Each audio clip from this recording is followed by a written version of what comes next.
ಈಗ ನೋಡ್ರಿ, ಭಗವಂತ ಅಂತವನು ಯಾವ ಪ್ರಾಣಿ ಪಕ್ಷಿ ಪಶುಗಳಿಗೆ ಇರ್ಲಾರ್ದಂತಹ ಮಾತಿನ ಶಕ್ತಿಯನ್ನ ನಮಗ್ ಕೊಟ್ಟಾನ್ರಿ. ಈಗ ಒಂದು ಕಾಗೆಯನ್ನ ನೋಡ್ರಿ, ಕಾಗೆ ಕ ಎಂಬ ಶಬ್ದ ಅಷ್ಟೇ ಗೊತ್ತೈತಿ, ಕಾಕ ಅಂತೇಳಿ ತನ್ನ ಬಳಗವನ್ನೆಲ್ಲವನ್ನು ಕರೆಯುತ್ತೆ. ಕೋಗಿಲೆ ಕುಹು ಎನ್ನುವಂತ ಶಬ್ದ ಅಷ್ಟೇ ಗೊತ್ತೈತಿ, ಎಷ್ಟು ಇಂಪಾದ ಧ್ವನಿಯನ್ನ ಕೂಗುತ್ತ.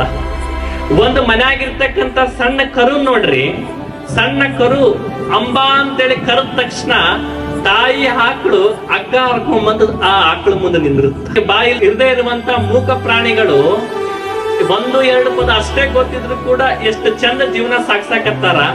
ನಮಗ 49 ಮೂಲಕ್ಷರ ಗೊತ್ತೈತಿ, ನಾವು ದೇಶಕ್ಕೆ ಮೂಲ ಆಗಿವ್ರಿ. ನಮ್ಮ ಮಾತು ಹೆಂಗಿರ್ಬೇಕಪ್ಪ ಅಂತಂದ್ರೆ, ಇನ್ನೊಬ್ಬರ ಮನೆಯ ಬೆಂಕಿ ಹಚ್ಚುವಂತ ಮಾತಾಡ್ಬಾರ್ದು, ಇನ್ನೊಬ್ಬರ ಮನೆಯ ದೀಪ ಹಚ್ಚುವಂತ ಮಾತನ್ನ ನಾವು ಆಡ್ಬೇಕೆನ್ನುವಂತ ತಿಳುವಳಿಕೆ ನಮ್ಮಲ್ಲಿದ್ರೆ ಸಾಕು.